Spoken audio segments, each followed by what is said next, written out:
ভারতীয় cricket board Kolkata night রাইডার্সকে স্পষ্ট করে জানিয়েছে মুস্তাফিজকে নেওয়া যাবে না, মুস্তাফিজকে বাদ দিতে হবে, প্রয়োজনে মুস্তাফিজের রিপ্লেসমেন্ট তারা অ্যালাউ করবে। মুস্তাফিজের আইপিএল খেলা হচ্ছে না, কি কারণে আপনারা জানেন। তার আগে একটা প্রশ্ন, মূল আলোচনাতে যাবার আগে, ক্রিকেট ভদ্রলোকের খেলা, সত্যিকার অর্থে ক্রিকেট কি এখন আর ভদ্রলোকের খেলা আছে, নাকি এক শ্রেণীর বেনিয়া কিংবা ব্যবসায়ীদের হাতের পুতুল হয়ে গেছে? একই সঙ্গে ক্রিকেট হয়ে গেছে বিভিন্ন ধরনের আন্তর্জাতিক রাজনৈতিক ক্ষেত্রের নিজেদের প্রভাব দেখানোর এবং একই সঙ্গে রাজনৈতিক নোংরামির একটা প্ল্যাটফর্ম। অন্তত মুস্তাফিজকে আইপিএল থেকে সরানোর কিংবা কলকাতা নাইট রাইডার্সকে মুস্তাফিজের সঙ্গে টাই আপটা ছিন্ন করার যে নির্দেশনা ভারতীয় ক্রিকেট বোর্ড কলকাতা নাইট রাইডার্সকে দিয়েছে, সেটা থেকে আমার অন্তত তাই মনে হয়। ছি ছি, জাস্ট লজ্জা। মুস্তাফিজ বাংলাদেশের ক্রিকেটার, আমরা সবাই জানি যে 5ই অগাস্টের পর বাংলাদেশ ভারত দুই দেশের সম্পর্ক বেশ শীতল হয়েছে। সেটা রাজনৈতিক দিক, বিভিন্ন দল গোষ্ঠী সরকার মতামত এগুলো থাকবে, আছে, ঠিক আছে, সেটা একটা দিক। কিন্তু এই যে এত ঘটা করে মুস্তাফিজকে নেওয়া হলো কেন? মুস্তাফিজের সামর্থ্যের কারণে, মুস্তাফিজের পারফরমেন্সের কারণে। কিন্তু যখনই একদল বিশেষ গোষ্ঠী মুস্তাফিজের বিপক্ষে লাগলো, কেন তাকে খেলতে দেওয়া হবে না? কারণ তিনি বাংলাদেশের প্লেয়ার। বাংলাদেশের প্লেয়ার কেন আইপিএল খেলবে? কি কারণে বাংলাদেশের প্লেয়ারকে অ্যালাউ করা হবে?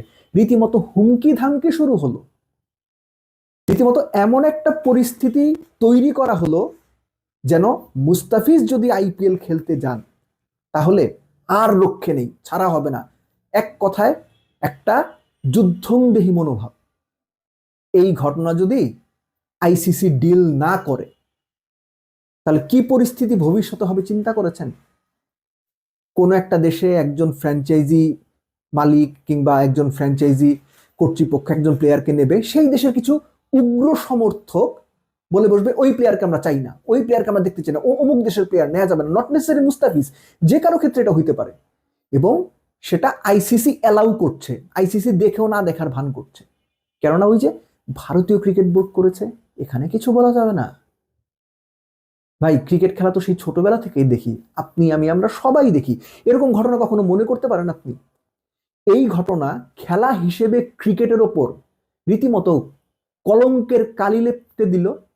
একই সঙ্গে ভারতীয় ক্রিকেট সিস্টেমটা কিংবা ভারতীয় ক্রিকেট এখন যে একটা বিশেষ গোষ্ঠীর নিয়ন্ত্রণে, এবং পুরো গ্লোবাল ক্রিকেটটাই যে এই গোষ্ঠী নিয়ন্ত্রণ করতে চায় এবং ক্রিকেটের মধ্যে দেশ ধর্ম জাত পাত এগুলো নিয়ে এসে ক্রিকেটটাকে কলুষিত করতে চায়, তার একটা নিকৃষ্ট প্রমাণ হয়ে রইল মুস্তাফিজকে আইপিএল খেলতে না দেওয়ার ব্যাপারে, কিংবা মুস্তাফিজের সঙ্গে চুক্তি টার্মিনেট করার ব্যাপারে, কিংবা মুস্তাফিজকে দলে না দেওয়ার ব্যাপারে কেকেআরকে দেওয়া ভারতীয় ক্রিকেট বোর্ডের নির্দেশনা। বিশ্বাস করেন, অনেক বছর পরেও এই নিকৃষ্ট ঘটনা উদাহরণ হয়ে থাকবে যে এরকম ঘটনা ঘটেছিল। I am feeling sorry for Mustafiz. ঠিক আছে, তাকে যদি অ্যালাউ না করা হয় তিনি খেলবেন না, কিন্তু এই জবাবগুলো যেন যে কোনো সময় যখন খেলা হবে, আন্তর্জাতিক ম্যাচ হবে, সেটা যেন আমাদের ক্রিকেটাররা দিতে পাবে।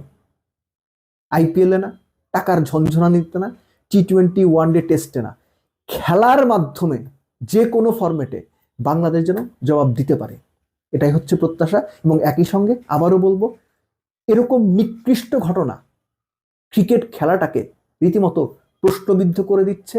এবং সবচেয়ে বড় কথা হচ্ছে, ক্রিকেট খেলাটা কারা নিয়ন্ত্রণ করছে?